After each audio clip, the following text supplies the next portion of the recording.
Hello, everyone, and welcome to the Football Shirt Social, your weekly YouTube and now podcast in all of its audio forms show about the wonderful world of football shirts. I am, of course, your host, Tony Jameson. Joining me, as always, is Si Maggio.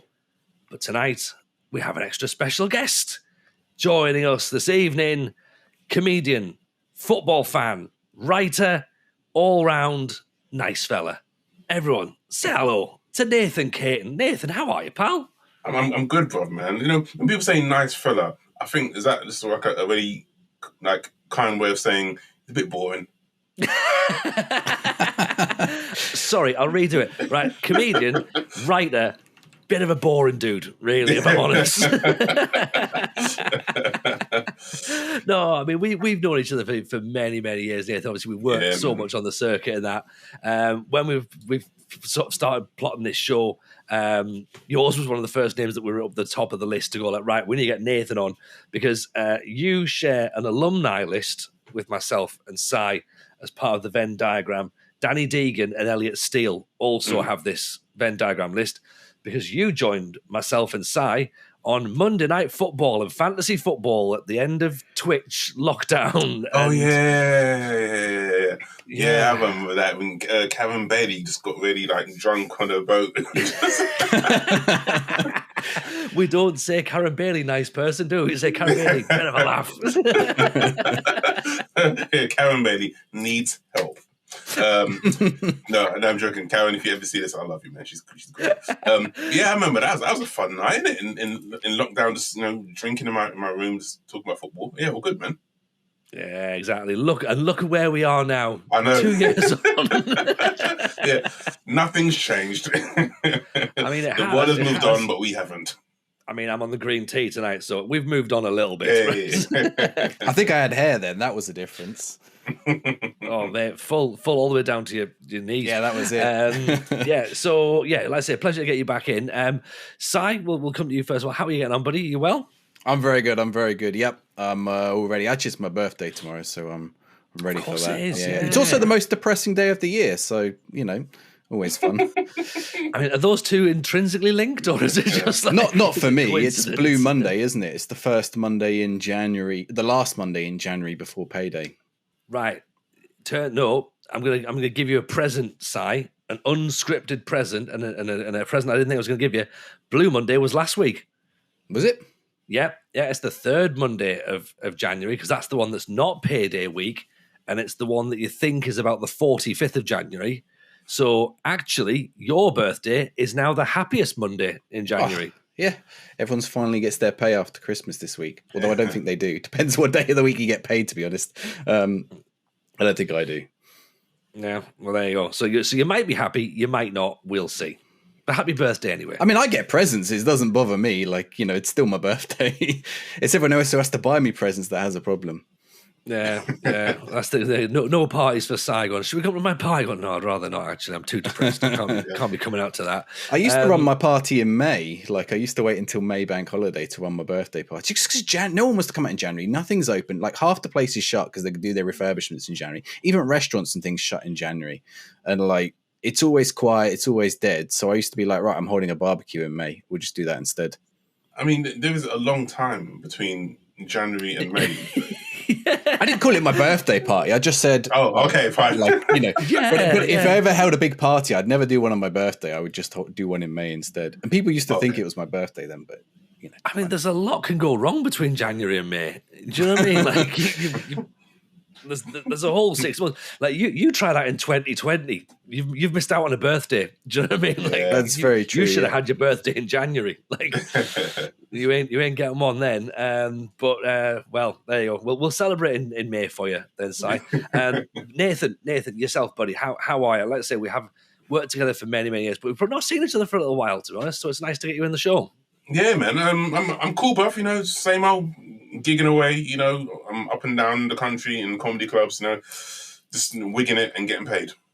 Yeah. I mean, this is how Nathan undersells his life. Nathan, of course, has been on live at the Apollo. Just goes, doing the thing, just normal, just as I do. Like has a great radio show. Is incredibly successful, does really well, and that's what we like about him because he's just like, just what you do, innit? Yeah, I'm just chatting shit on stage, innit? You know what I mean? You make it sound like you're just showing up at open mic nights.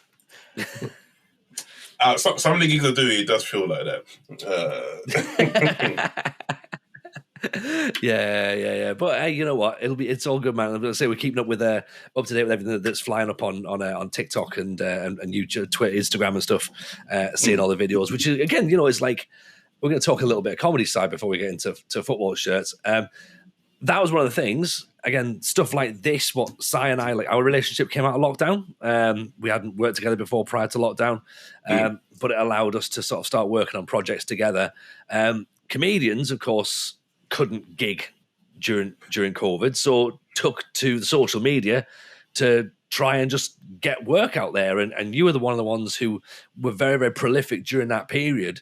And I think that keeps you in people's eyes, doesn't it? And then, of course, when the clubs open up, people are like, oh, I've seen that guy on Facebook. I've seen that guy on Instagram. I've seen that guy on TikTok. And like, hey, you know what? Let's go and try this one out. So, did you notice that? Like, did you notice that there's more people being like, I saw your videos. I love that. Every now and again, they'll be like, oh man, you do that, those football stuff. Like, yeah, so, like, you're that new comedian. Like, nah, actually, I've been around for ages, but thank you. Yeah, man. But yeah, I did a lot during lockdown. Not just to keep my face out there, but also just for my own like sanity, really. You know what I mean? Yeah. Stuck in the house, mate. Oh gosh, I mean, I love my wife, but yeah, and it allows you to do different stuff as well because obviously, Si'll know, like having talked to me for God knows how many years now. I often go like, hey, you know what? You can't go on stage and talk about Football Manager as often as you'd like to, and you can't talk about football on stage, but the fact that we're doing stuff now online, it allows you to talk about bits and pieces that you just want to do yourself and like go, you know what? I'm going to diversify. Like I know on Saturday nights when I've got stag do's, hen do's, office parties in, I've got to go and I've got to do the greatest hits and get that done. But you know what? Monday or Wednesday, I'm banging out videos about, how I like my cups of tea and how I like football and that sort of stuff. And it's brilliant. Yeah, definitely. Yeah, I concur with that, man. There's you find a space, a niche space for your football quirkiness and stuff. Is that 100%. The sort of thing you could only get away with sort of at the Edinburgh Fringe or like proper comedy festivals? Otherwise you're not going to find a big enough audience. I mean, maybe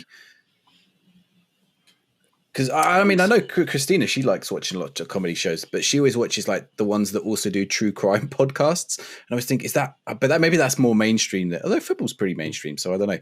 But it's like they always do the online ones now, and they get big audiences for the online. And then I assume when they do it in person, it's the same as what you guys do. You have to put your general audience jokes out, maybe sneak in one or two for the hardcore fans.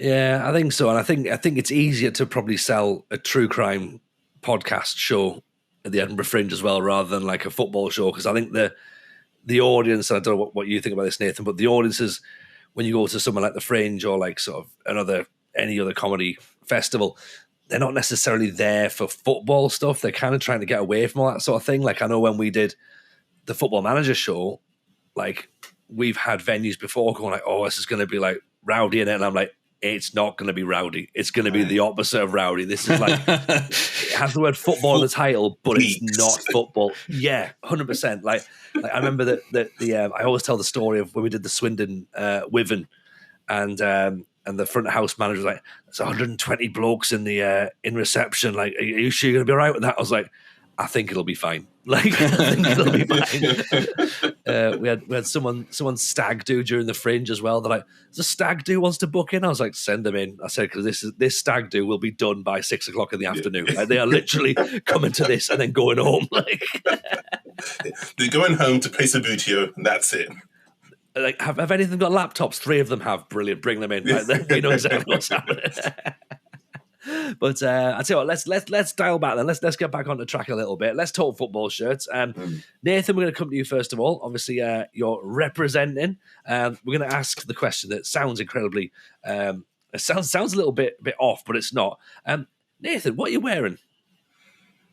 I'm wearing some black tracks. Oh, you mean the shirt? Okay. This is Brentford away kit from 2020, I guess, or 2021. Yeah, grey. It was actually no. This is the away kit. The season we got promoted to the Premier League. So 2020-2021 season. So historic memories then. Yeah, well, this one and this one here behind me. This is the one that we wore at Wembley, beating Swansea 2-0 to get promoted. Yeah, lots of good memories of these shirts. And were you there for that? Were you as well? Yeah, because it was still COVID time, so there was like 30,000 people in Wembley, which holds like 9,000. So because I'm a long time season ticket holder, I got like first dibs. So me and my brother were there, like the third or fourth row from the front, and amazing day. I saw the photographs and stuff. You put them. Yeah, Nathan's brother, by the way, just as famous online as Nathan is, and especially in the comedy community. Everyone loves Nathan's brother, by the way. My brother hates being called Nathan Caton's brother. So I've got a name, leave me alone. No, he doesn't. But I like that. I like that. That's a shirt that's got some sort of personal significance as well there. Si, what have you got, my man? I'm just looking at Nathan, the badge on the Brentford shirt there, and like it actually looks kind of similar, doesn't it? The badge, like with the way the wings point out a little bit, and you got the name across the top. I've got a Venezia shirt on before, so this is like, I would assume this is sort of before they went full on fashion brand instead of football team, but like it's still quite cool. So I'll zoom back so you can see it a little bit. So it's the 110-year shirt, and like on the back there's like a little. I've got to do the back thing, which is always tough, isn't it? I mean, Tony's been showing off his bum a few times on stream. So yeah, it's the badge in the middle, 110 years. So not 2017 is this shirt. And it just says Venezia. So there's not actually a sponsor on it. And then it's got like, I don't know if you can see in the slashes, there's a lion's head. Just about. You can see the eyes there, maybe. It should show a grey one, definitely. Yeah. For those of you listening on the audio version, and me and Tony need to remember to do this. For those of you listening on the audio version, there are 3 slashes that looks like a lion slashed across my chest, and there's a lion in the middle that's like in the shirt. If you really want to see what it looks like, come watch the video version. So there's your suggestion. So yeah, and the badge is like a weird like felt, which I've not seen very often. So rather than like you get often either you get stitched on one or one that's built into the shirt. This is like felt, and but it's also like 3D. I don't know what you call it. Like it's not just one dimension. Like that bit is on top of the other bits. So yeah, it's I thought it was an interesting shirt. I picked it up at the retro football fair back last summer. And I was just walking around. I was like, "Oh, a Venezia shirt! I wanted a Venezia shirt." I'd just been to Venice, and I nearly bought a shirt in Venice, and it was like 80 quid. It was the Football Manager, the Football Manager Special Edition box, and I was like, I had that idea. I was like, should I buy a shirt while I was here? It sort of feels special. I was like, yeah, but it's also 80 quid. So I decided against it. And then when I got back and I saw this in the football fair, I think 25 quid. I was like, yes, I will pick that one up. Tony, you've also gone Italian. What have you gone for? Oh, I've took a wild. I took a run up is what I took, right? So I was trying to work out what to wear tonight, and I was like, what am I going to have on? What am I going to have on? And I've worn quite a few things, and I was like, right, going back through the drawer, and I'm like, I was going to put my Ajax shirt on, but then I was like, well, no, not anymore. Obviously, it would be topical, but I'm like, nah, I'm avoiding that conversation. And I look back at this one, right? This is, again, for the older listeners, this is my beloved 1996-97 Inter Milan home shirt. Now, anyone who's been a loyal listener of this show or viewer of the show since episode 1 will know that I have famously been unable to get this shirt over my head, right? This like, it's bizarre, right? It's an extra large, okay? I am not an extra large, okay? I'm not an extra large, right? The shirt is extra large. It's a proper 90s original 1996 when I bought it at the time. Now, what you can see, Nathan, right? You can see there's a little bit of stitching here, like on the collar, okay? Yeah. Again, for audio listeners, it's a physical collar that looks like it should button, but there's no button. There was never a button there. Some of the other shirts of that time did have a button in the middle, notably like the Ireland away kit, I think, which is like kind of orange and green and black and white. You can probably imagine which one that is in your head. Doesn't have one. It's like a sort of, it is a V collar, but it's got a stitching on. And Cy and I would sort of joke on, or Cy basically said, is it a bit like suit pockets where you have to like, cut them open and it's not stitched? And I'm like, no, of course not. Who would do that? That would be silly. And I've spent many, many years not putting my head through the shirt for fear of breaking it. And then this morning I had a haircut and I was like, I wonder if this is going to fit. And it turns out I had too much hair. So we've got it on. And I've gone on to our friend's Football Kit Archive, who do appear to have an image of that collar there being cut open. So I do think I've maybe spent nearly 30 years not wearing a football shirt that I really, really love. Wow. I've got a picture, Tony, if you want to have a look at the team for the time. There you go. Paul Ince on the left there. Mate, the legends in that picture. Jeez. Yeah. Kanu is in this team as well somewhere, but he's not in this picture. He would have been very young then. Actually, who knows how old Kanu is? I can go and again look at them all there on the pictures, all with their collars clearly cut open. Apart from me, of course, who's decided I don't do that. But there's the governor, Paul Ince. Ince is the highest up. Ince seems to have left a little bit of the stitching, so maybe it's optional, But I mean, over here, look, get those chest hairs out on these guys. Yeah, Javier Zanetti, Yuri Zorkaev, Ivan Zamorano, Aaron Vinter in there, Kyriako Schwarzer, Marco Branca. I mean, what? Dinapoli. I mean, yeah, decent. They finished third that year as well. Roy Hodgson's Inter Milan should probably be said. But what the interesting thing is... those eyebrows as well. Those are some eyebrows, aren't they? What the interesting thing is as well, I'm going to just very quickly pull back onto this screen here. If you look into... I'll move the microphone, okay? If you can see, the camera picks that up. Oh, look at that. Is there names in the black? Just says FC Internazionale. Oh, cool. All the way through. But... what a lovely touch that is, isn't it? And everything's all like sort of, that's all sort of part of the shirt design. So Umbro's on there, Pirelli is obviously in there. Then there's the Inter badge in the shirt. Oh yeah, I hadn't noticed that before. So underneath, it's a bit like the lion on mine, but it's like it's just hidden underneath. Then the Inter, try to work out where it is. It just says Inter. Yeah. On the bottom as well, and then the actual badge itself. So again, this is interesting. We're all three of us wearing round badged shirts today. So Inter Brentford used to be Inter crest fully stitched with the stitched star above as well. Brentford changed their crest about 5 or 6 years ago. It used to be the old school, like the shield kind of shape.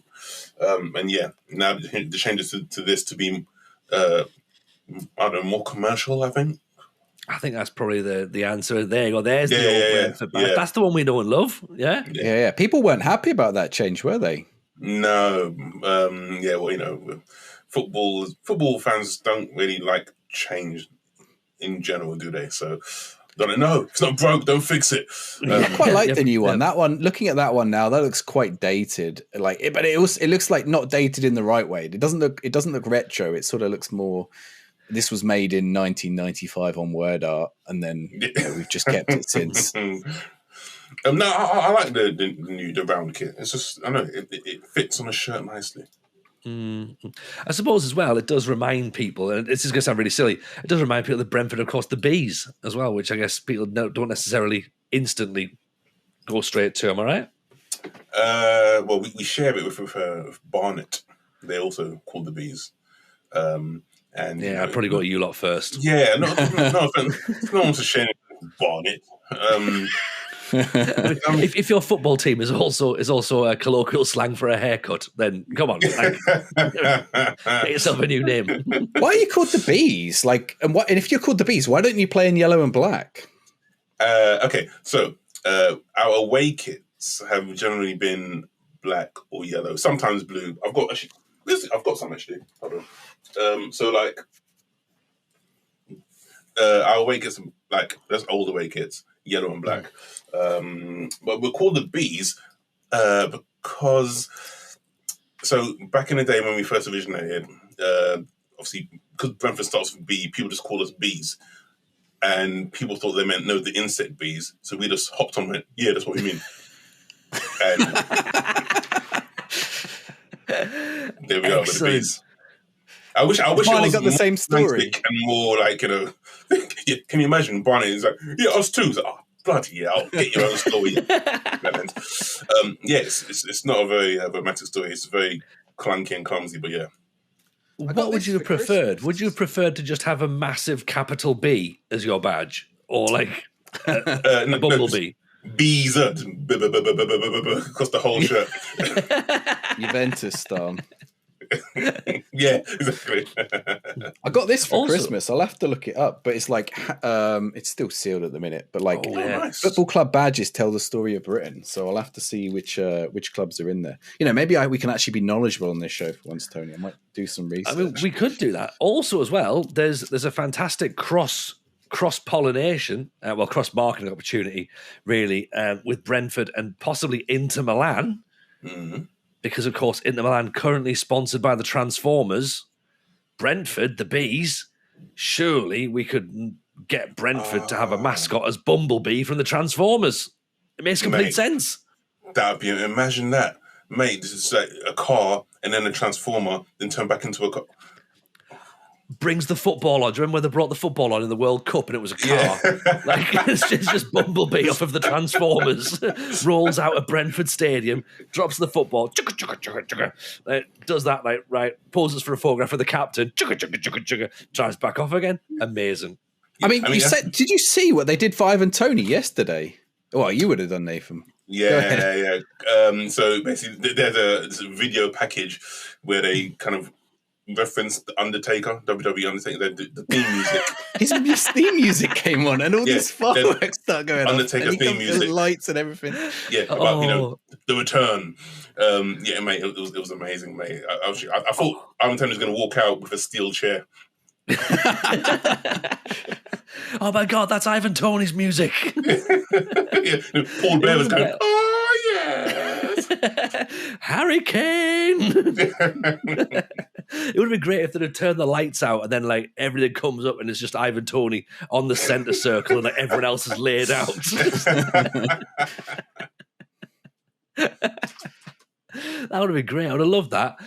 But yeah, all right. Well, real football then. I'm presumably happy to see him back. Yeah, man. We've missed him. Well, I mean, this season's been a bit of not a write-off, but injuries have kind of just killed us, man. And we don't have the squad depth to cope.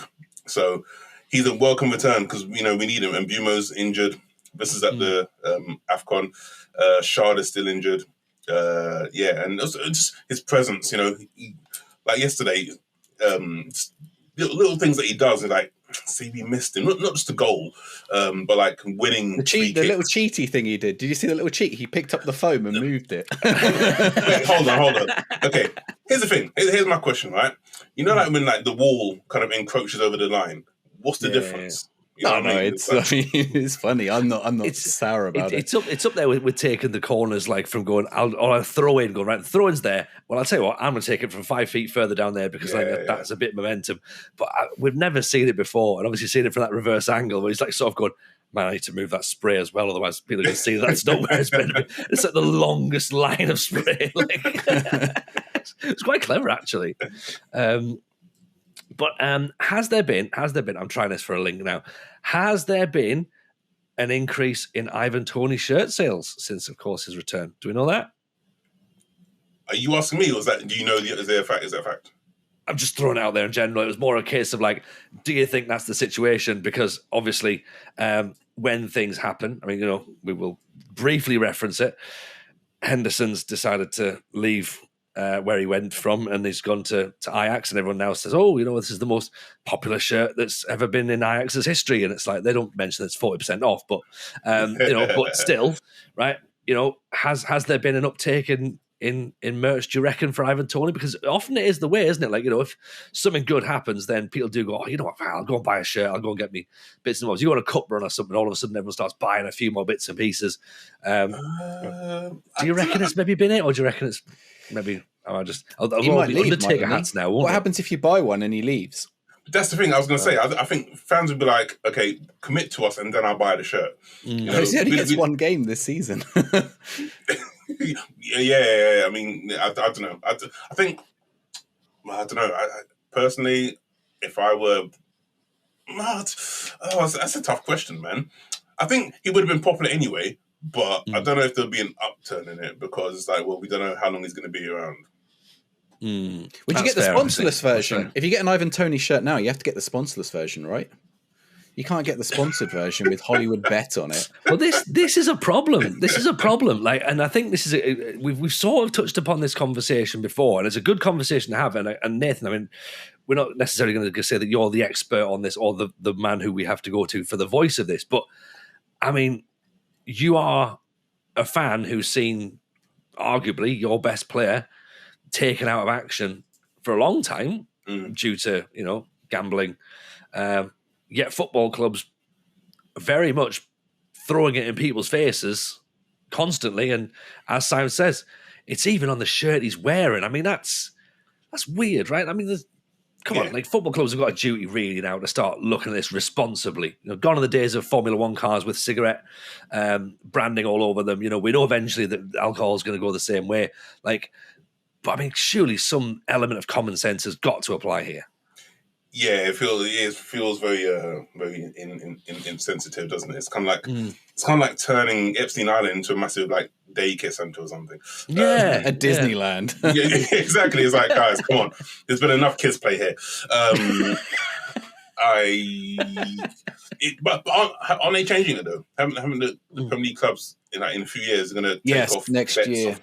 Okay. Oh yeah. In a few years, when he's left and he's gone somewhere else, and the deals have run out, then eventually they'll do it. But yeah, it does feel a bit. It feels very, very insensitive. It feels like if you have footballers, of course, have openly come out as struggling with alcohol problems. You don't then see them run straight back out with a shirt that's plastered full of beer and whiskey logos on it. It's it's a little bit like, oh, that's a bit insensitive. And then, of course, you've got Tony there going, well, I've dealt with what I've dealt with. And, each day as it comes, and, there's a little tiny reminder right on my shirt there. And there's that advertising board flashing around. And, it's all a bit weird, isn't it? It's a bit hypocritical. I mean, the rules are the rules. But at the same time, it's betting is such a massive part of football now. It's where's the balance? What messages are we giving out? You know what I mean? And I think yours is an interesting club in this case study, if we call it a case study as well, because you're one of the ethical football clubs, I would probably argue, as well, in the fact that you're the only football club who has a 2-year shelf cycle for kits. Do you remember that? 2 years for a kit. Not even not five kits a season. 2 years. You've just made me think of something, though, because if the ban comes in next year, the sponsor will have to change on the shirt. And I'm just looking on the website. You can't buy the shirt sponsorless. The kids version has a different sponsor, which is Pension Bee, which is kind of ironic on a kid's shirt. But kids, get your pensions in now, kids. But yeah, if the ban is I don't know if it's next year or the year after, but yes, they'll have to sort that out. But yeah, it's good that they do the 2-year shirt. I don't think, I'll be honest, I don't think the Brentford shirt is the most interesting of the Premier League shirts currently. I don't know. What do you think, Nathan? Do you like it? I mean, I'm biased. The one behind you said that was 2 years ago as well. That's 2021.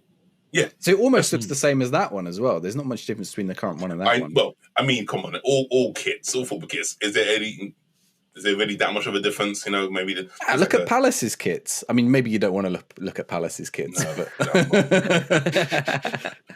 I mean, that's always the argument. What can you do with a Liverpool shirt? It's all right, it's going to be red again, is it? Okay. Bring back one with the 3 stripes down it like that. Get the...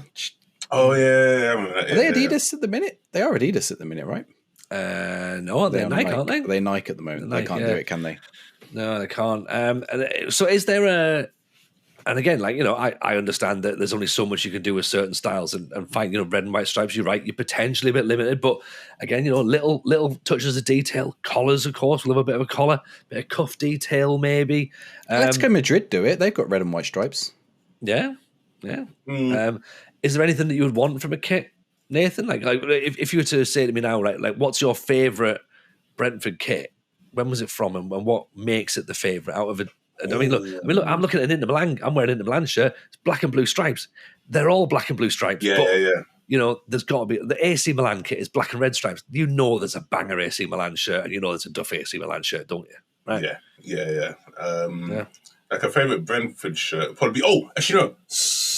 Go back. No, carrying going there. That one. It's that. What I can't see is 2014, 15. The 14-15 one, this one, the Sky X one. Yeah. So red and black are my favourite colours, right? But that had like a nice black collar with not that one. Oh, it's the one above the 15 one. Yeah, that one. Yes, 15. 888 Sport. No, that's an Adidas template. That's Sunderland's. I think this one right here, Matchbook. That's a top one, yeah. Black collar with the three black stripes on the shoulders, and just the red and black combo. It just looked mint.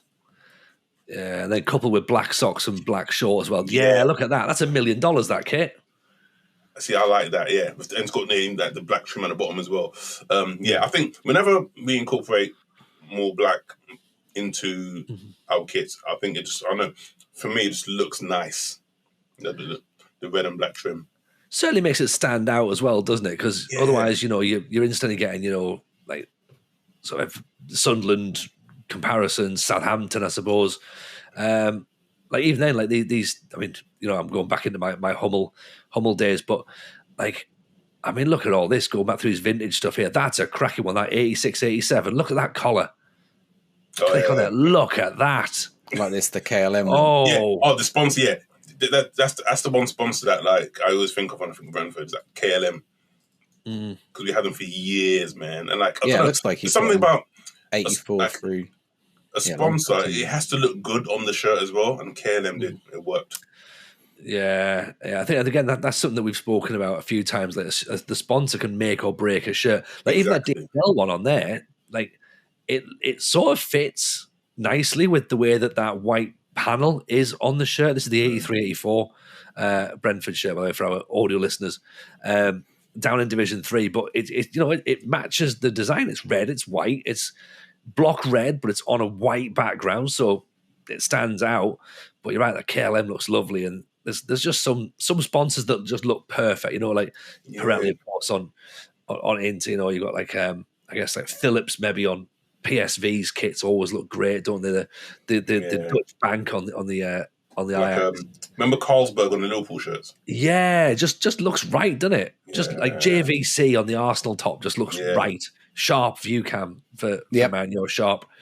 I think O2 and Vodafone on Arsenal, Man United as well. You know, they were there long enough that they became. Vodafone. Yeah, Holston on a Tottenham kit. Got more than one, haven't they? Yeah, Holstein. Spurs one. There are completely forgettable ones as well, but certainly.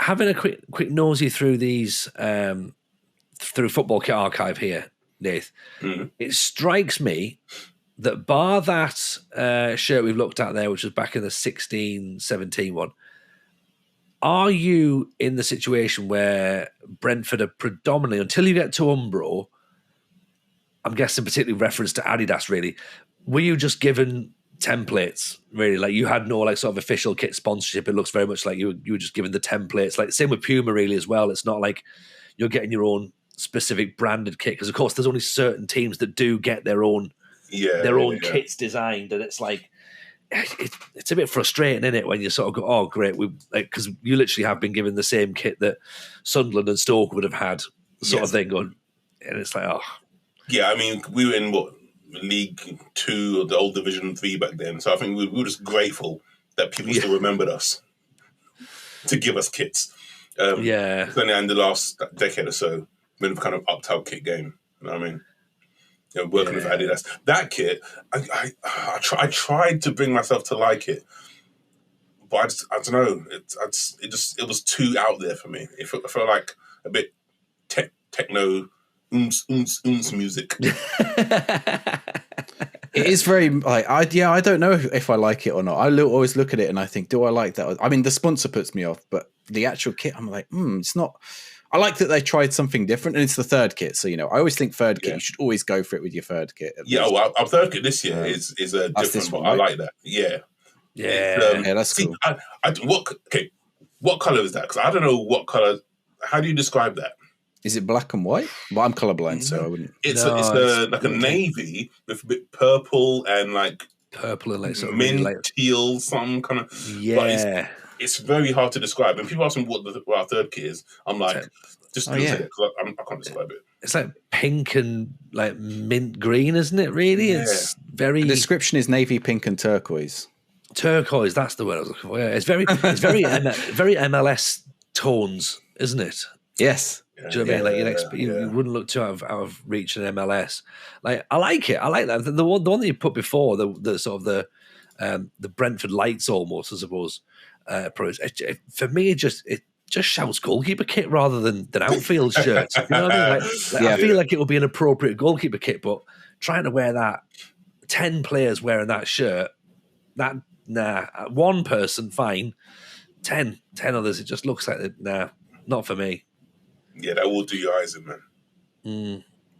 Well, this is the goalkeeper. Yeah, see, that's not too different, is it? In terms of like all the patterns and colours and stuff. That's giving me vibes of that notorious shirt, Tony. What do you think? Oh, the Fiorentina one. Yeah. It's the pattern. I don't know, and the shading. I don't know what it is, but it's obviously a different pattern, so it's not happening with this shirt. Hashtag be together as well, which is quite a nice little thing on the inside of the collar. in the top there, yeah. Mm-hmm. But yeah, that's the goalkeeper one. That's the goalkeeper's second kit. Yeah, I like your sleeve sponsor of safety culture as well. Just to really sort of go like, look, we're a club that really, really likes safety. Like, Arsenal will send you off to Rwanda. Like Brentford going, no, be safe. Come on. This is where you find out safety culture is just like Saudi Arabia's a subsidiary. Yeah. It's a second betting company. It's the risk management from the trips to Rwanda. Going, well, we've done the risk assessment, and it turns out it's fine. Brentford want a shirt sponsor, stick it on there. No one knows. Oh, have you got Patrick on there as well? Is that one of the? They got a few. They got Patrick, TFG Sports, and then I've never seen a shirt made by this. Obviously, I know it as a company, but Lonsdale. Yeah, man. Oof. I know. This is Lonsdale before Sports Direct made it famous. I know Lonsdale. Yeah. Can you describe that for the audio listeners, Nathan? Just what's jumping out straight away on the 2005-2006 Lonsdale manufactured kit? Okay, so you've got a massive St. George across the front. Always patriotic, you know what I mean? Yeah, we only wore that kit in March. That's it. Only in March. And then you've got a massive Lonsdale, which is a sporting company, which, if you go to a certain shop, Mike Ashley, you can get Lonsdale gear and trainers. We had Lonsdale sponsors making our shirts for a good while, man. And this was like long before Lonsdale were can you say popular brand that they are today? Weren't they like boxing? They were. Lonsdale was a boxing manufacturer, weren't they? Like when Canterbury were like rugby, weren't they? But it's just for me, it feels like there's too much red and too much white. Do you know? Does that make sense? Like because you've got the white bit coming around the bottom of the sleeve and up, you've not got a full stripe there. So therefore, there's too much red as a panel. But there's also too much white because it wraps around in different places. Yeah, I get what you mean. I always prefer.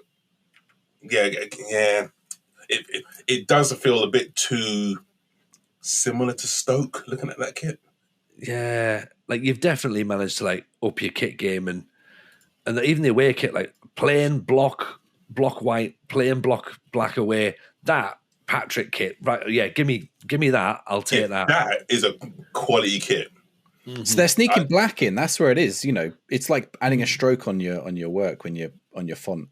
It does. It makes the red pop, innit? It makes the stripes pop.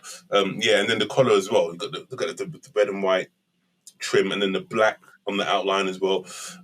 Yeah, that is a nice kit. That feels to me as well like it's a durable collar, like a really sort of like heavy material. It's like a V collar. Again, for audio, it's a V collar, but then it's got the collar, an actual physical collar over the top. Yeah. So it feels like that, like the sort of those proper 90s. The Manchester United kits. Yeah, you could turn it up, like it was starched collar sort of thing. Yes. Like an old school PE lesson shirt. Yeah. Collar. Yeah.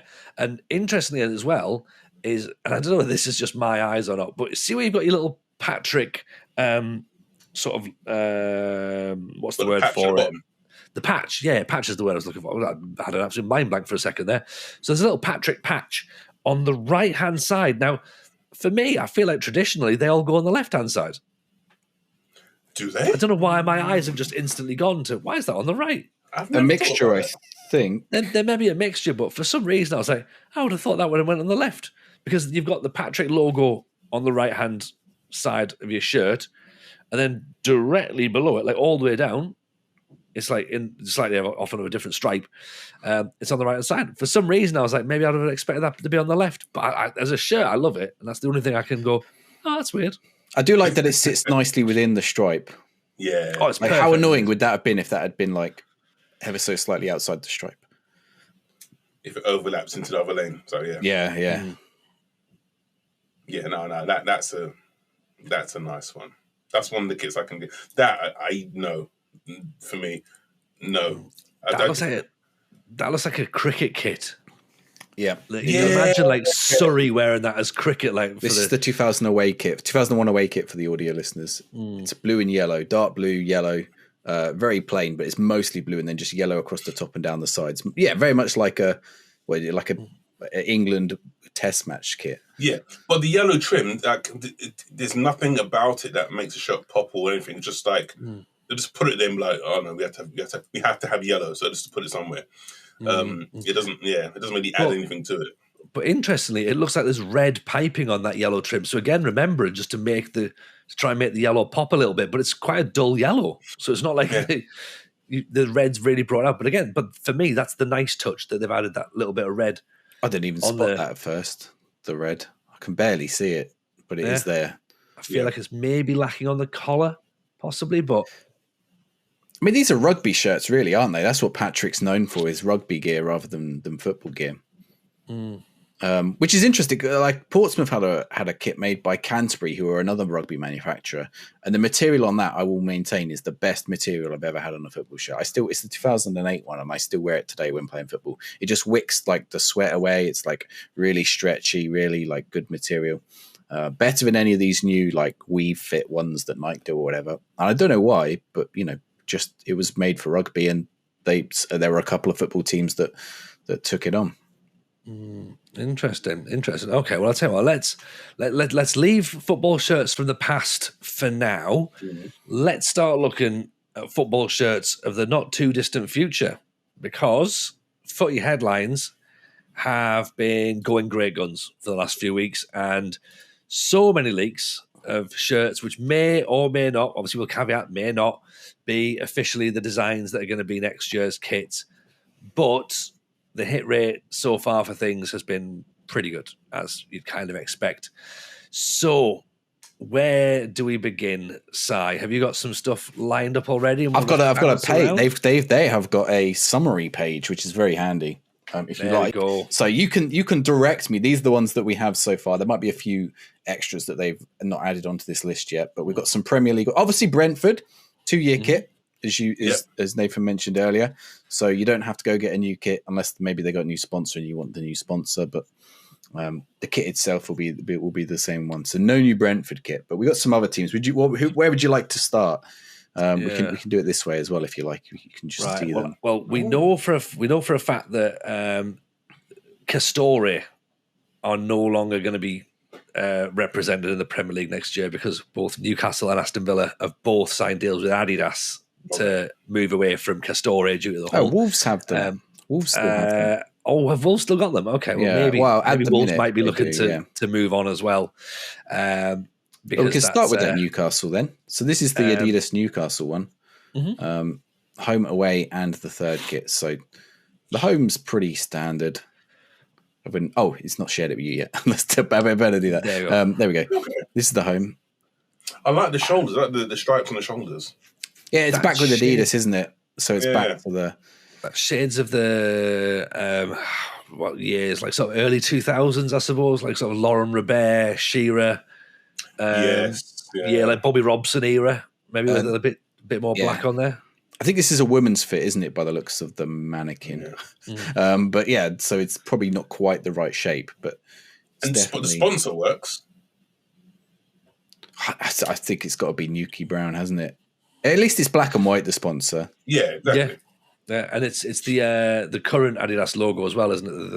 The three stripes rather than anything else. It doesn't have the word Adidas on there. It doesn't have the old leaf as well, which of course is making the comeback with obviously the Roma kits, of course, from this year coming up has gone with the old Adidas leaf. So interesting to see that they've gone with that big block, 3 stripes. With this big block, I would have gone for centralised Adidas and centralised Newcastle. Yeah, back to 98. Do it down the the way middle. yours is. Yeah, I feel like they should have done What's that. in the collar? Is there like intricate stitching in the white bit of the collar? There's like a little. Yeah, I don't know if it's just the bit of fabric. There is like a pattern or something around it. Yeah, it does look like that, doesn't it? Yeah, and then a touch of grey. Well, it looks like grey on the stripes as well. It looks it's like a shoelace. Imagine like a shoelace on the collar. But yeah, and there's the little bits of green down the side here at the bottom, which is the green that they had in the. Is it grey or green? It's grey or navy. I think it is.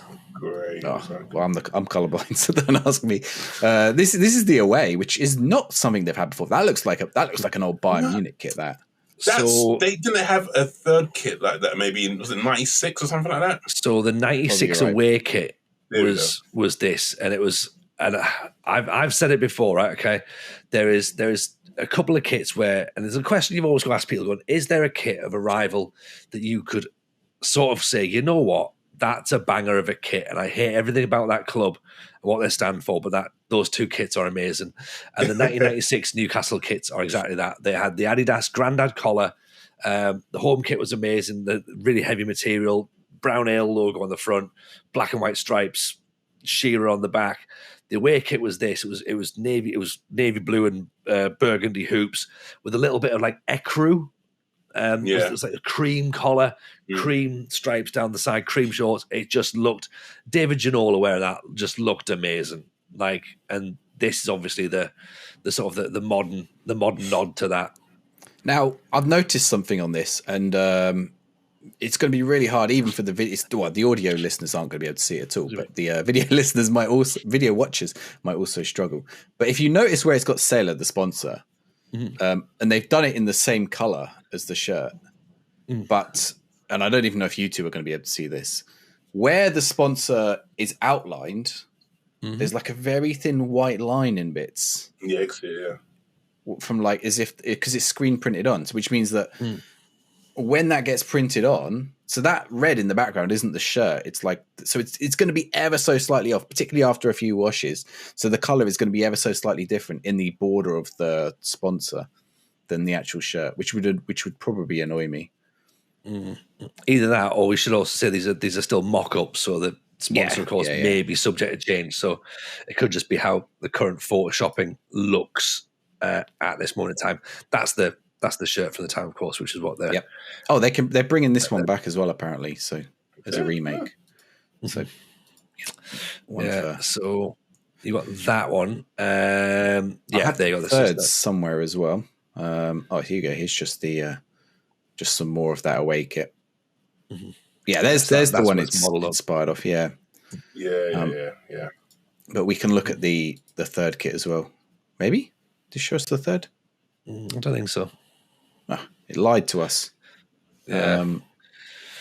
That they're going with that other badge. Sorry. Okay, where would you like to go next? Yeah. Nathan, dealer's choice. You can go for it. Okay, who's on the list here? We've got the big six, basically. Arsenal they've had some nice kits in the last few years. Let's see what Arsenal's saying. All right, yeah, they've been up and down, controversial. So it's a mock up based on leaked colours, so that we don't actually know too much about Arsenal yet. on the Oh, home sorry. kit. We can So look I at the think away kit though. But I think the key thing to take away from that is there's going to be a touch of blue on it, maybe. Yeah, yeah. Did they have blue on it the last few years? I think they might have done. The black away kit, presumably. Yep. You know, probably like those. Liverpool's kits look like they've sort of been. Oh, and they're like, Oh, okay. that's quite nice. That's isn't the it? colours for the third. Yeah, it's like a lighter. Again, sort Okay, of like Liverpool. a cyan and like a sort of violet, I suppose. Really. Now Liverpool, that. we've been critical of because theirs is really boring this year. But this is interesting.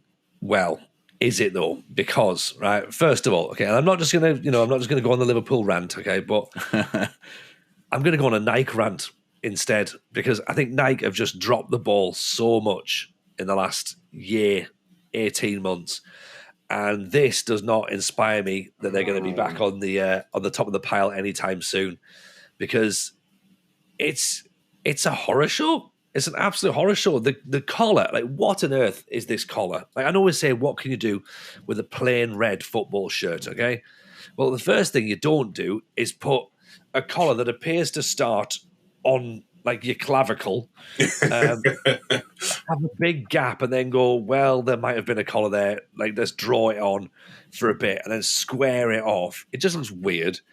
The design, there's got like these sort of like yellow pinstripes in it, which I believe is meant to spell why you'll never walk alone. I love that. I bailed out of that pretty quickly. I was like, my dyslexia is like going too high at this point. It's meant to spell you'll never walk alone, apparently. If you start to there's the A. at it. The A. Like, Just about. I'm not getting that vibe at all. no, like, even when you say it, you're just like, is that what's meant to be there? It just looks like they've just tried to put something on just to make it different, and it just doesn't feel right. I would go with like yellow pinstripes, kind of as a reference back to the 80s, I suppose. But this is not filling me with any vibes at all. This feels like I don't know, like a Turkish third division team or something. I feel It like feels like Donkey Kong arcade machine. yeah, or like or Pac-Man. You know what I mean? Yeah. With a little, just jump in between the lanes, eating up. Is this actually? Maybe I'm wrong. Maybe it's not. You'll never walk alone. Is this actually twinned with City Skylines or Sim City? And this is actually the underground piping network of Liverpool, and it's all the waterworks and the sewerage drainage system. So when you sort of look at pan out, you're like, oh god, yeah, that's where that blockage is. Could be right. Should we go on to the away? Let's try the away. Go on, Nathan. No, I was going to have the away kit because the away kit this year, the green and white quartz. I like that kit. Yeah, green and white's fine. It's a nice reference to a good cup final kit, and again, it's something that you visually remember. But it's nice colours. It's fine. Yeah. Phoned in, isn't it? Just make it green. Like what's weird is when they do the close-ups of like the texture of the kit, and I don't know whether it's going to be a textured kit or not, but those close-ups make it look like it's woolen. Yeah, no, I've got one. I thought it was a cardigan. Oh, it's a shame I can't show it to you because I was actually wearing it yesterday to play football in. That's Vaporknit. That's what the Vaporknit looks like up close. I've got a Barcelona one, which I would have to go get out. It's very sweaty right now and in my wash basket, so I can't go get it out. But that's sort of what it's like. It's like this. It does feel a bit woolen as well, but it's more like a stretchy. It is called Vaporknit, so yeah, it is almost like a wool. But it doesn't feel like wool. It feels like just a football shirt. But yeah, that's the player issue shirts. That's what they're like. Even this season, they're like that. Right. There's the third. Okay, that one I like. You like it? That's fine. Wait. What about the night? Whoa. They've got to spin that around. Surely that can't stay there. But there's a badge inside a badge there as well. Is that a new thing? Maybe. But look at the collar though. Look at the collar on this one, and try and explain to me why they couldn't have that on the home kit. Yeah. Do you know what I mean? Like sometimes designers go for stuff that's just too much for no reason, and I think that's That's fine. As an away kit, that's actually fine. And you would know straight away it's Liverpool, wouldn't you? Yeah. Yeah. I don't also mind like that there's a design in the background. I don't really know what the design is. It looks like chaos. It looks like rubble. I like the flat crest as well. It's just the Live a Bird and LFC. That sort of stands out for me. Okay. I want to know if this Nike tick's genuine. Surely not. That can't be. Is this a new thing? Imagine if it is. So a tick within a tick, plus it being vertical. Oh yeah. Nike to introduce swoosh. upside swoosh. What? Oh dear. So I read something a while back. Someone was trying to say that the Nike tick is never backwards. And I said, yeah, it definitely is. Because if you buy a pair of shoes and it's on the side of both feet, it'll always be backwards on one. And I've got some shirts where it's on both sleeves. And if it's on the left sleeve, it's always backwards. Does Travis Scott dunks where the tick is deliberately backwards? Yeah. It's never. No, surely not. I'm trying to understand what you mean by this, but I'm like, no, it must always be the right way, surely. No. Do I have it? I have got an example. Is it in reach though? I have a Turkish kit, a Turkey national team kit. Mm-hmm. Have you heard this before, Nathan? This sounds nonsense, right? The chances, it's in a pile. So, Oh, convenient. It's in a pile. It's just going to get out and it's been like, mate, that's a counterfeit shirt. That's why it's the wrong way around. I had this pile nicely folded, and I've just absolutely ruined it. So, right. So, Turkey, yeah, training kit. Actually, it's not even on the front, right? Mm-hmm. So that's this sleeve. Mm-hmm. That's the right way around, right? Yeah. Yep. So then, if I go to the other sleeve, this is genuine, by the way. Mm-hmm. Okay. You look like your world has been flipped upside down, Tony. I see it. I understand why it's there. Yeah, because it's on both sleeves. You know. Yeah. One sleeve it's one way, one sleeve it's the other way. If I can grab it, there it is. No, this one's the one I'm not showing. I'm starting to think I'm falling out of love with Nike now. like, is it always got to be the right way around? Look, you know me, right? Okay, Nike trainers, I will wear Nike trainers all day long. Okay, I used to always think that, Nike are going to make the best football kits, and I would staunchly stand there, apart from Hummel, of course, because Hummel clearly make the best football kits ever. But I'm looking at these Nike things now, and I'm just not feeling it. I'm not feeling it at all. Like, let's pull up these ones here. You've got this is Chelsea's again. I mean, look at the state. Yeah, this looks very rough though, so this might not be. But yeah, but even the international kits we've seen though, they're just horror shows. No, that design doesn't. No. It's weird because you could go so right with that kind of design, but also so wrong, and it doesn't it just feels. I feel like you've got to. They haven't gone for it enough with that design. It feels like when we mentioned a couple of weeks ago about Adidas's away kits going like for the Women's World Cup, they just went like out there, and we were like, oh, it's amazing. They've gone bold and it's totally worked.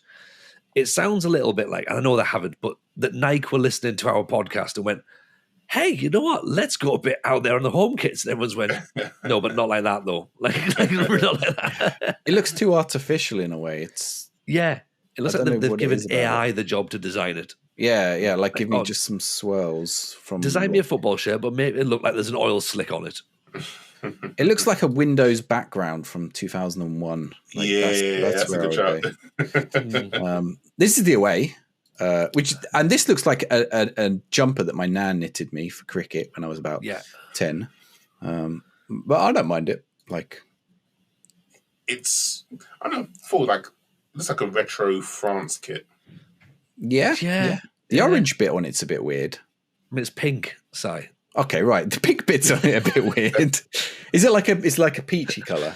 It's pink. Salmon. I feel salmon. I feel bad doing this to Si. The orange bit's rubbish. The orange bit is rubbish mix. It's not there. Yeah, I can see it more on this one on the badge there. But yeah, it's again, it's just a bit nondescript, isn't it? We can grab the third for Chelsea. Let's go for the third. Oh, see What is that? that? I like that. Oh no, the tick. They've done it again. Mm-hmm. But I do actually like that. Like for a third, it's a camo, isn't it? It's a black camo. I don't know why the collar's that color though. And then the collars doesn't. It should have been the same color as the badge, shouldn't it? It just looks a bit. I don't know. It's got like one stripe down the middle. Is it gold? Tony, correct my colors.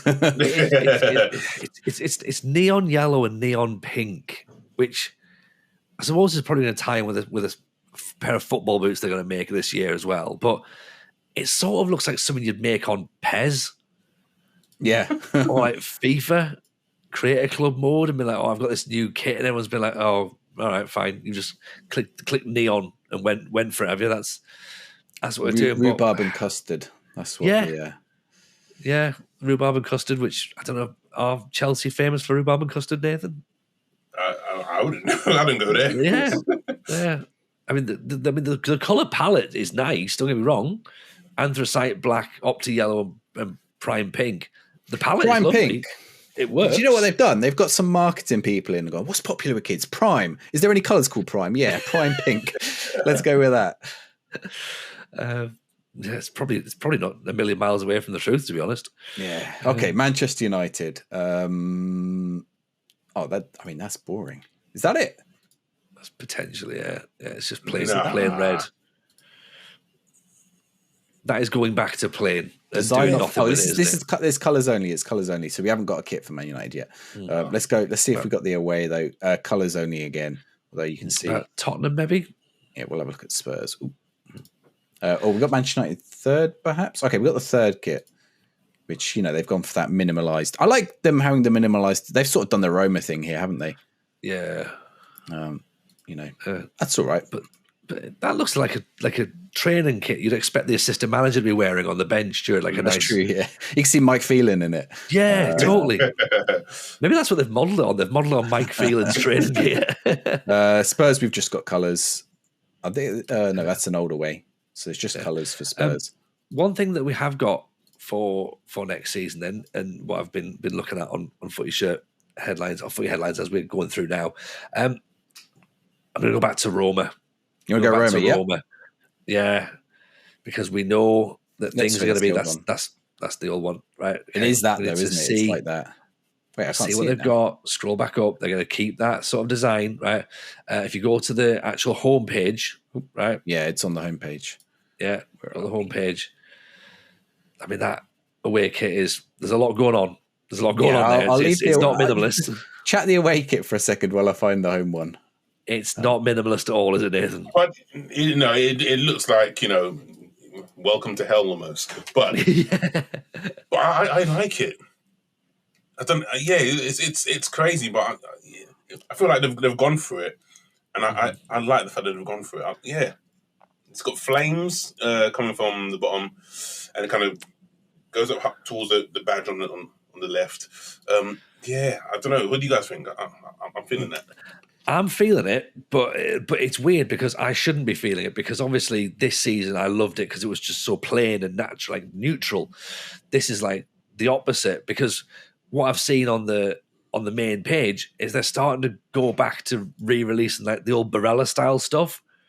And this is like the most opposite of Barella you're ever going to see. But I do quite like the whole flames thing from it. I love the new badge. I think. Do you like the flames? Awesome. I sort of do on this kit. I sort of do, especially with that. It feels like, especially with Riyadh Air, it looks like it's like the menu, the front page of the menu for like a Saudi restaurant, like a grill, Saudi grill. Riyadh grill. Okay, I get that. I don't know. Because the flames also like stop here on the side. Like that always annoys me. It's like, just the design just stops. Oh yeah. Different panels. Yeah, which just like, it's like they've gone into the effort of putting this design and then it's like, nope, this bit of the flame never existed here on the left side. Are the flames on the back? Or is it just the front? We haven't got. I would imagine it's just on the front. I'd imagine. No, we don't have a picture of the back, so we don't know. Have you got the front page where they've got the is it the jumper or the tracksuit top or whatever it is that they're? Are you on the tracksuit? Do you? Sorry, yeah, because they haven't actually shown the home kit yet. No, it's a remake that they have announced. But yeah, I can get the. Here you go. Here is the tracksuit. Look at this. Okay. Yeah, see, so that like you getting that sort of logo, the Adidas leaf. It's a world away from the Flames, isn't it? So it's like really interesting that they're doing both things. Another interesting one that I saw, which is very, very interesting for the wording that they've chosen. Belgium, okay, for Euro 24, their away kit's been leaked. It's nice. It's blue. It's lovely. Sky blue. They've openly said it's a reference to Tintin. Oh yeah. That's what football's been missing. Tintin. Like when you pull it up and look at it, you're like, this is genius, right? So quite a smart kit. Okay. I think I like the collar. I like the button collar on it.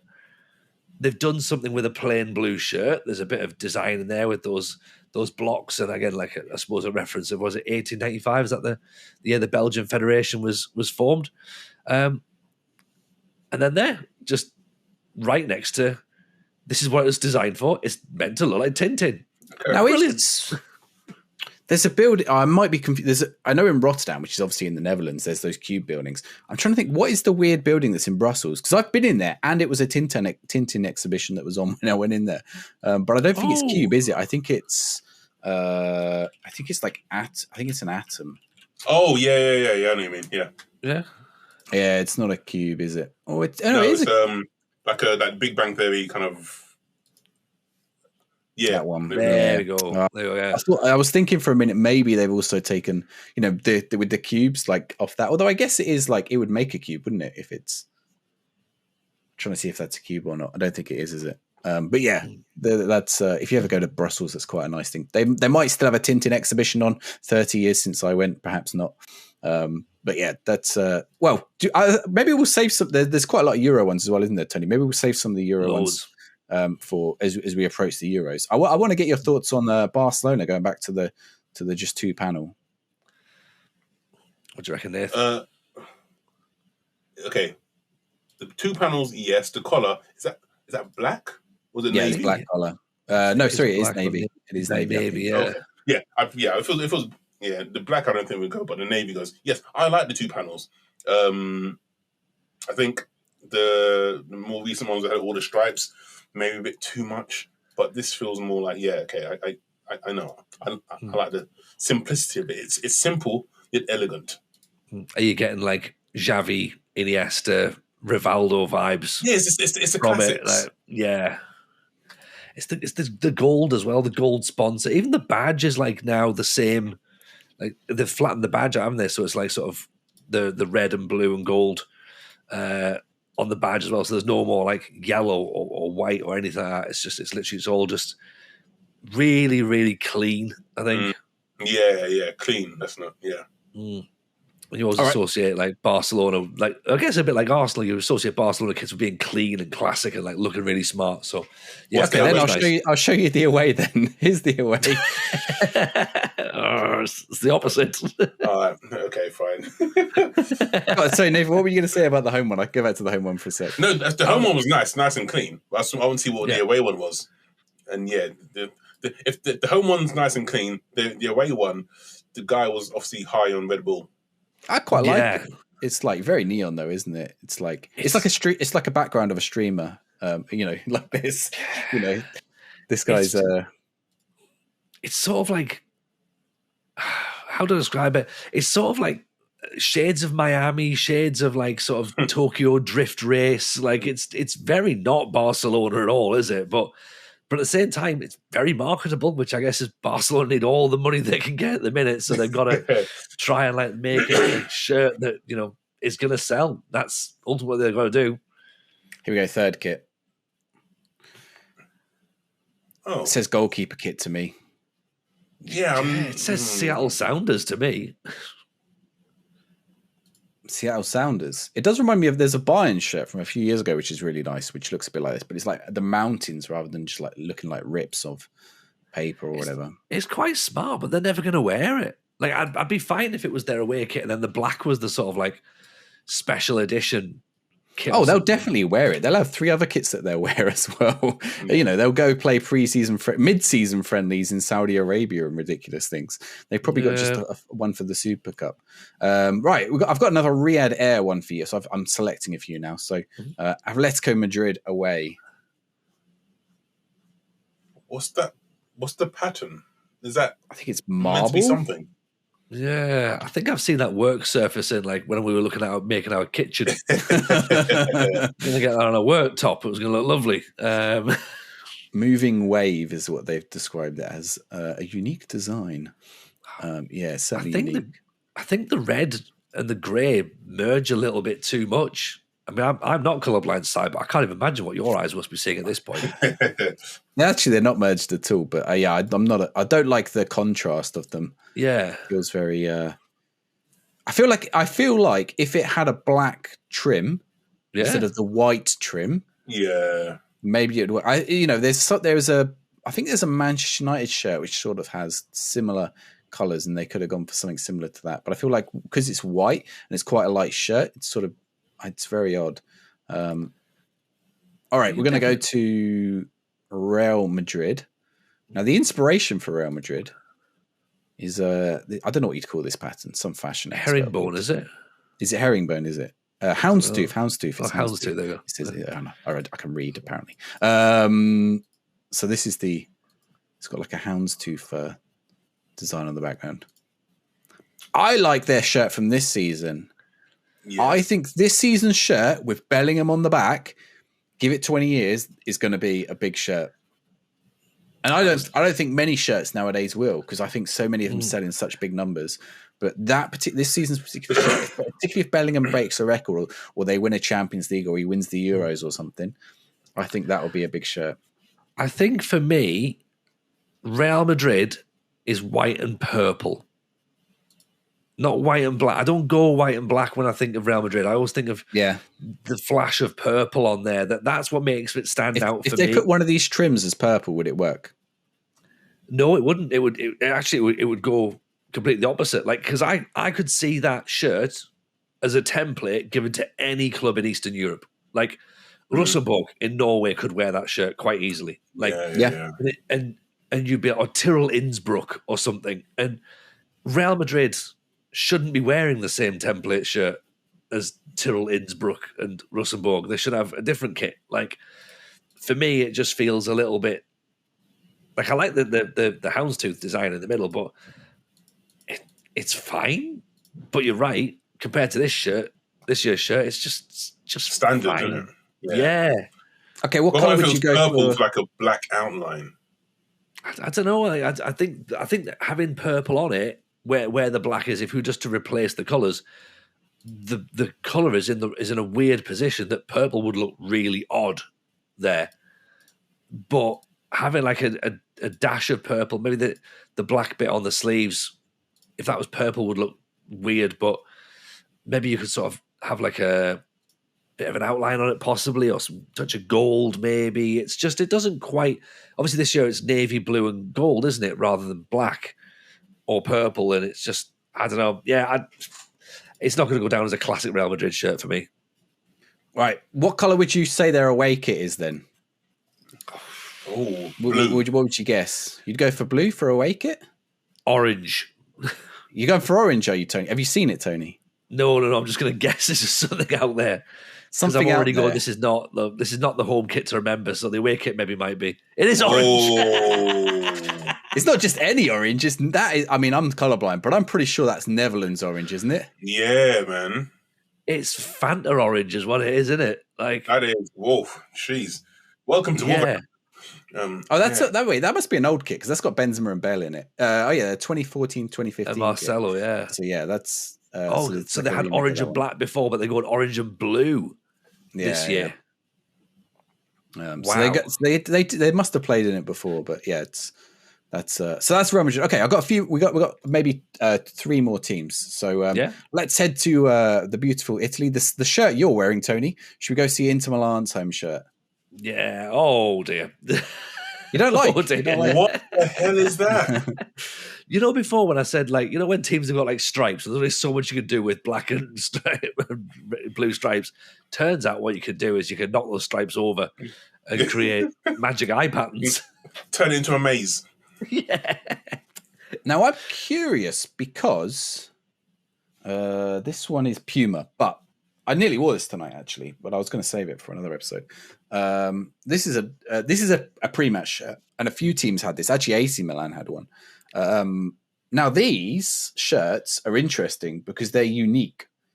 So every single one, the design on this one, no one else will have this design. So like, I mean, it will look very similar, but you know, they won't have a cross there and then those stripes, and then that bit, and then that bit. So someone else will have like stripes here and then a different bit here and then a different bit here. So every single one is unique, which I kind of like. You know, it's an interesting thing about this shirt. Only I've got this version of this shirt. And I wonder whether that's the same on this one. Do you think that's good, or like would you say no, just don't do that? Yeah, no, just no. All right. Where do we have? Let's go to then Bayern Munich away kit. Here we go. Harry Kane in it.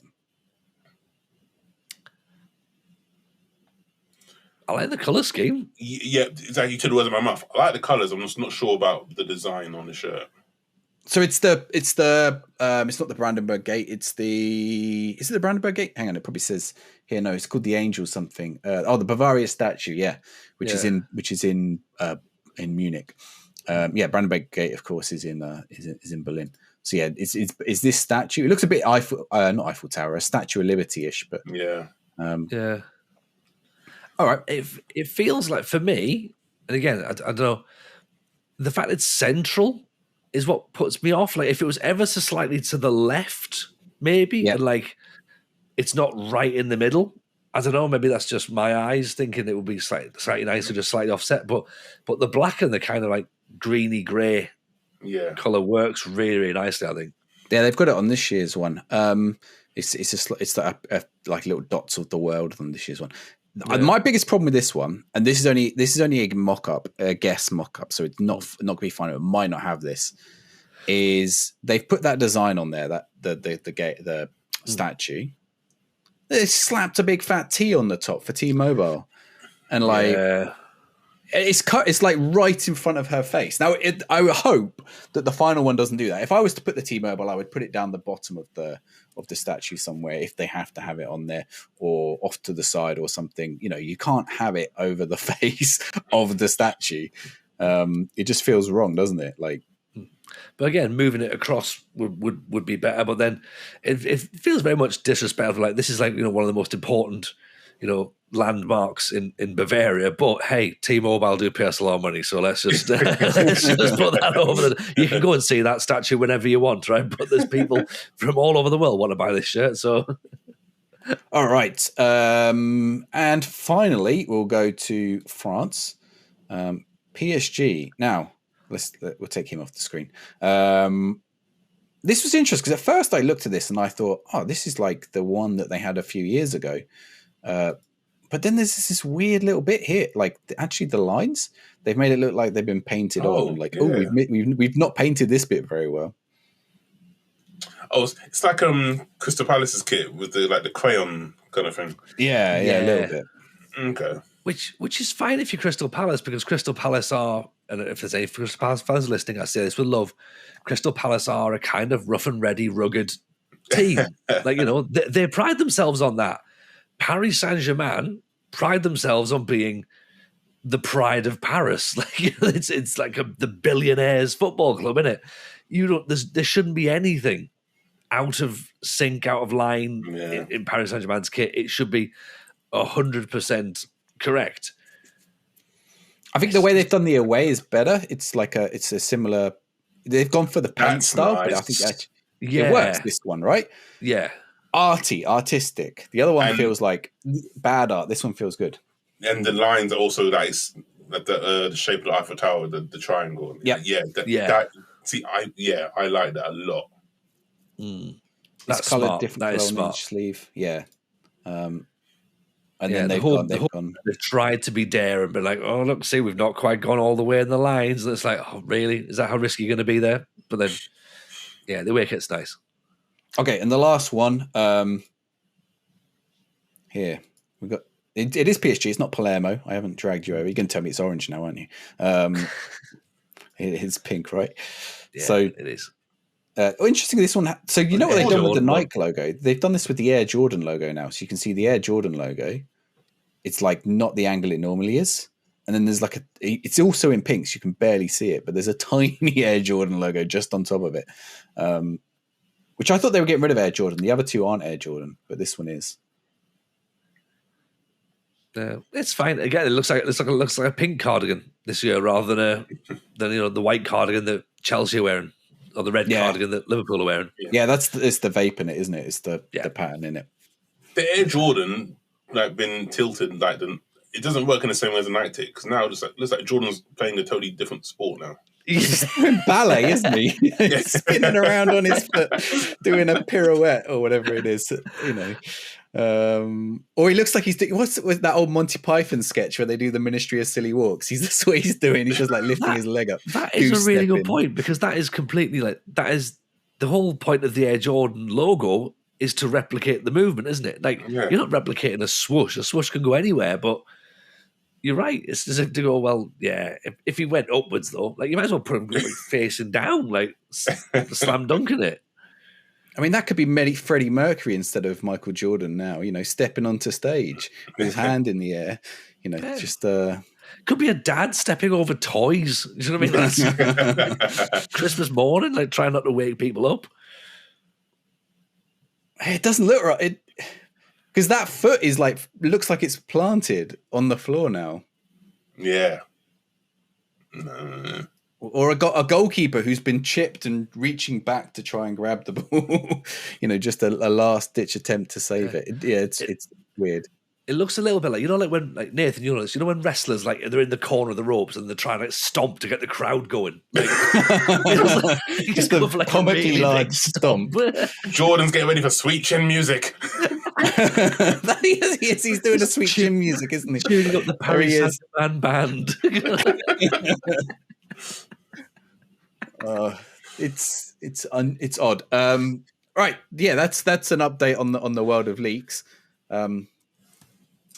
Tony, take us on to. Have you haven't asked Nathan what his childhood shirts are yet? Well, this is what I'm about to get to. We've sort of we've gone off. We've gone out of order, out of sync.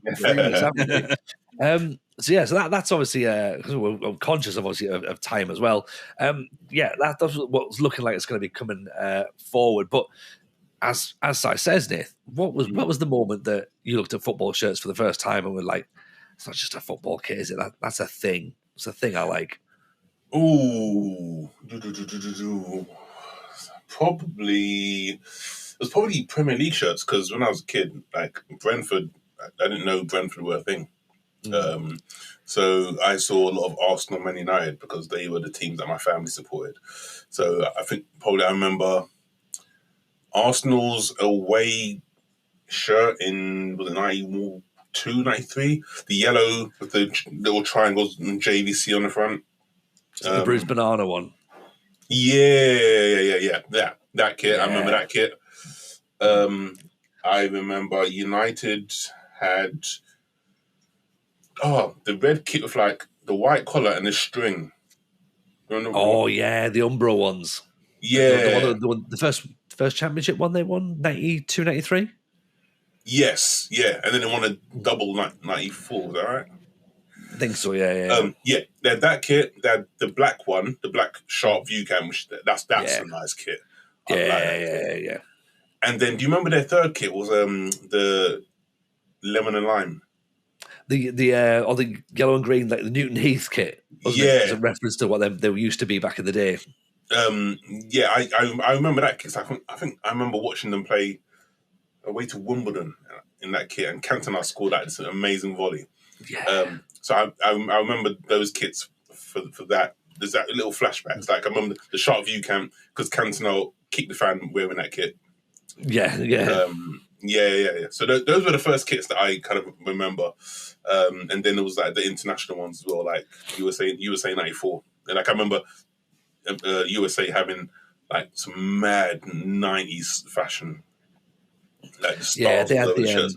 that was the stars, the grey one, wasn't it? With all the stars all over, and then there's like the red wavy stripes, wasn't it?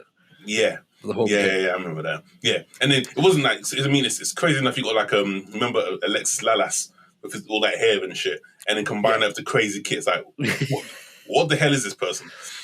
Yeah. What are they doing over there? Like, yeah. And do you just buy shirts of your own club, or do you like sort of have you got some of the shirts that you've gone out and sort of like went, you know what, yeah, like, you know, I don't know if you are that thing going, would you buy another English team shirt or what, or do you buy like national shirts? Do you buy like foreign shirts? No, Or is it just literally like Brentford kits and that's all I can muster? I only buy Brentford kits, but people have bought me other kits. Like, yeah.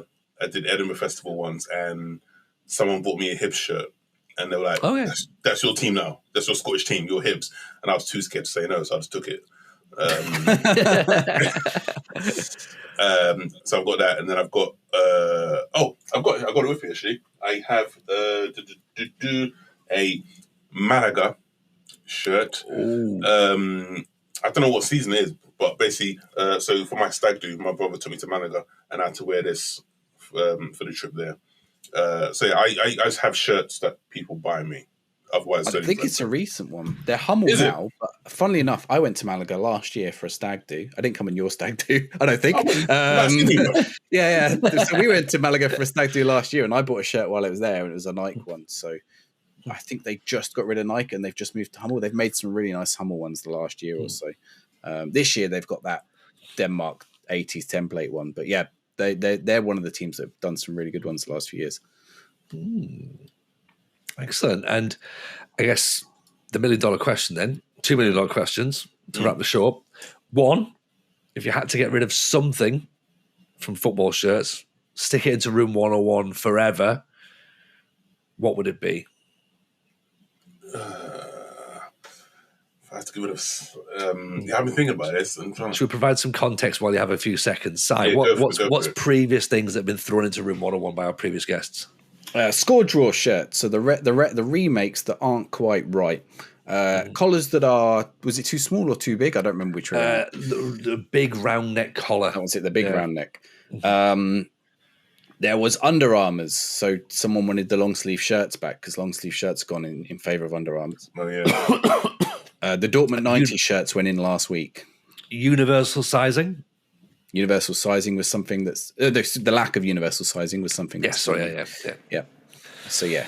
Oh, can I just pick one shirt to put in? Yep, if you like. Yeah. Do you remember?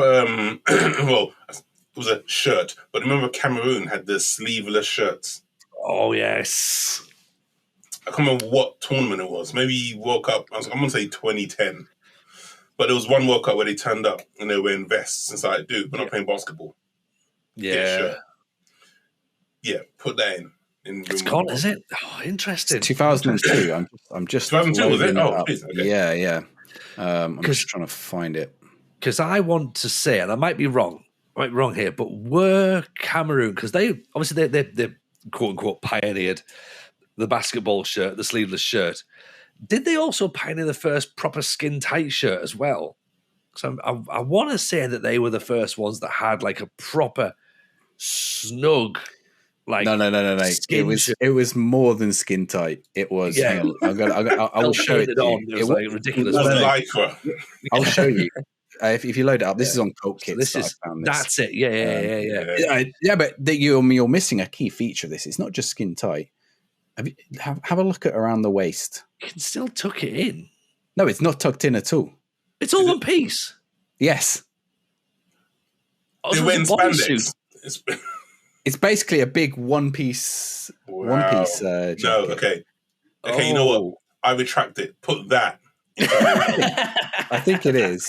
There's the sleeveless Semiletto and the sleeveless. Yeah, the Cameroon 2004 one. So they did that in 2002, and then they went for that in 2004. That's got like slashes on it, a bit like the one on mine. But this is actual. It looks very odd with them all holding hands and like in these one pieces. They're also ever so slightly too high. I don't want to point it out too much, but it's They've a little done that on revealing. purpose. Yeah. Look, guys, the stereotype is true. And then to match this sleeveless top, by the way, and I've seen this going around on Whatnot the last few weeks. It's been sold twice for around 20 quid. Let me see if I can find a picture of it. Mm-hmm. It's gonna. Here it is. This is it. I had to go to Twitter to find it. So this is 2004 to 2006. Oh yeah, they did a gilet vest, a denim gilet vest with a fur collar, like a white fur collar, and the badge. I mean, they're going for 15 quid on a classic football shirt. That's it. So. Yeah, that'd be why it's only going for two. I thought about, should I get this? Like, it's kind of interesting. And I thought, wait, I can't wear that. I can't wear that anywhere. I can't do anything. I can't even show people that I own this thing. So yeah, it's an interesting piece. So you want to put the Cameroons, you want to put the sleeveless one in, or did you want to change? Or the onesie? I want to change it to the onesie. That's got to go in there. That's disgusting. The onesie. we could just put in Cameroon early 2000 shirts in if you like. Okay, boom. We can all in one them. Anything that Cameroon did in the early 2000s, right? Well, Cameroon, they tried to think outside the box, and Nathan just went, nah. Yep. I like traditional, thank you. Get back in the box or get out of it. The worst, like if that had sleeves, that would be a great shirt. I like the font, I like the badge on one side and the badge on the other side. If they'd have put sleeves on that, and I like the collar, maybe not. I think the collar would have to come all the way around, but I like the colors on the sleeves as well. I think that could have been, a great Cameroon shirt. Okay, fine. Cameroon early 2000s in the bin. There we go. Fine. Okay, so from the bad to the good, then Nathan. Right, we've got a blank check for you. Okay. Yeah. Okay. You can go and buy any football shirt. Right. What is the one football shirt you desire more than anything else in the world? What would it be if we said, go and get that shirt? What would it be? It would be... Does it have to be a shirt that I like or a shirt for sentimental value or anything like that? A bit either, really. To be like, honestly, it could be, I had this shirt as a kid and I now want to get it back again, or a shirt, from this is the one that obviously we got to the Premier League in, or a World Cup final, or whatever. Like literally just anything that evokes a memory, I suppose, really, or just. I mean, I have the Brentford shirt that we got promoted in, so I'm covered with that. I would probably go international. I'd probably go.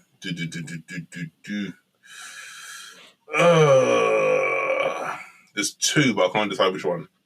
All right, go for it. Let's debate it. Let's talk about it. Well, England, Euro '96. Which one, the home or the away? It has to be the home, because the away one, I just think of Gareth Southgate missing the penalty, and I just end up crying into it. So Euro '96, yeah, the home shirt when football nearly came home. Okay. Or Romario, Brazil, USA '94. Ooh, USA '94. Now we're talking. There's the Euro '96 one there, of course. The a classic Umbro, nice big collars on there. I mean, that is a cracking shirt, to be honest. It's a massive badge on that one as well. I don't know why, but at the time, the England badge is so big on those shirts. It just feels like, if you look at them now, they look comically large. But it's central, so it kind of fits right. It's a nice England shirt. I like the fact as well that the squad numbers on the front act as a sponsor, because they're also oversized as well. So that's the England home shirt then. And then was it Romario '94? Was it? Did you Romario, say? Yeah, that's the one where he does the baby. Yeah, him and Bebeto. Yeah. Because that was like my first major tournament that I watched, and obviously everyone loved Brazil. Look at that. Is this the one? Hang on. That's the one. Yeah, that is the one. Oh, seeing that now. Signed as well. Yeah, this is the signed one. Okay, yeah, we're gonna go Romario. Sorry, England, but Well, They won the this is, World Cup. I think this is for sale. I can find out. We can see. It's good to have a look at the price of this because you've gone for the how much would it cost? Here we go. I'm with you on this one, Nate. This is an absolute banger, innit? Like, I'll tell you what, it's not as bad as I thought. Let me just, before I show you this, make sure it doesn't dox me because it's on eBay. Yeah. I think we're okay. I don't think it's doxing me. 199. That's all right. That's pretty reasonable for a signed. It is a Romario one as well. Is it though? Because it's got 4 stars on it. Did they win 94, the 95 one? I see what the description says. Yeah, it should have been. It would have been 3 because 94. It would have had 3 that year, and then they won the 4th, wouldn't they? So exactly. Unidentified signature, just just that's fine. Yeah, that's Kath from Tesco's has just written on it. Like, lots of love for Mario. So it might well be that design from that World Cup, but they obviously keep it for a while afterwards, and they added the star on. It's possible. So one from after. So they win it 5 times. So 90, so 58, 62, 70, 94 was the 4th. Yeah. So the actual World Cup themselves, they would only have had 3 stars on the shirt and not 4. Yeah. Well, I could have just shown you this picture. That picture. The picture is holding the thing. That's a great shout, Nathan. I'm going to go with Mario, Brazil. Because he was on fire at that tournament. Yeah.